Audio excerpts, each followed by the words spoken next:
Update India TV, हर खबर सच्चाई की ओर। आज जर आपण बघितलं तर विविध तालुक्यामध्ये शक्तीपीठ संघर्ष समितीच्या माध्यमातून शेतकऱ्यांच्या वतीने आंदोलन केलं जाते। खरं तर या भागातले शेतकरी बघितलं आणि मी इथं सांगलीमध्ये आता आहे, तर एकतर यांच्या जमिनी तशा लहान आहेत, त्या जमिनीवर त्यांचं घरदार त्या ठिकाणी चालतं, मुलांचं शिक्षण असू द्या, नाहीतर इतरही त्यांचा जो खर्च असतो शेतकऱ्यांचा, तर त्याच्याच बरोबर इथं असणाऱ्या मजुराचा या शेतीच्या माध्यमातूनच खरं तर हा खर्च उचलला जातो। आणि ती शेती पूर्णपणे जर सरकार घेणार असेल तर मग या शेतकऱ्याला हातामध्ये काहीच राहत नाही। जी काही मदत सरकारकडनं घोषित झालेली आहे ती सुद्धा तुटपुंजी आहे। आणि याच्यामध्ये आपण जर बघितलं, एक तर शेतकऱ्यावर अन्याय होतोच आहे। एखादा रस्ता करण्याच्या आधी तुम्ही कुठेतरी शेतकऱ्याला विश्वासात घेणं हे फार महत्वाचं असतं, पण तसं न होता इथं तुम्ही जाहीर करून टाकलं।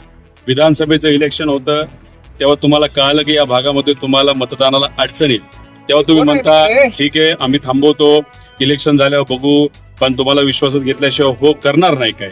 पण जसं इलेक्शन संपलं, सत्तेत आले, शेतकऱ्यांनाही विसरले आणि शब्दाला सुद्धा तिथं विसरले आणि परत एकदा इथं कामाला सुरुवात केली। 56,000 कोटी रुपये सुरुवातीला 2023ला या प्रोजेक्टसाठी जाहीर झाले होते।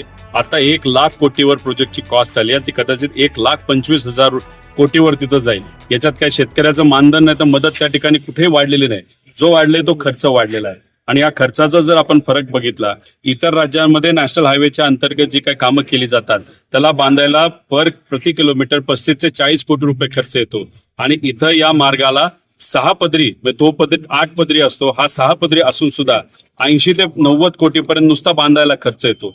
म्हणजे 40 ते 50 कोटी रुपये अतिरिक्त महाराष्ट्रामध्ये या शेतकरी या शक्तीपीठ मार्गाच्या अंतर्गत तिथे असणारे नेते हे मलिदा नाही तर दलाली त्या ठिकाणी काढणारे, म्हणजे 40 ते 50,000 कोटी रुपये।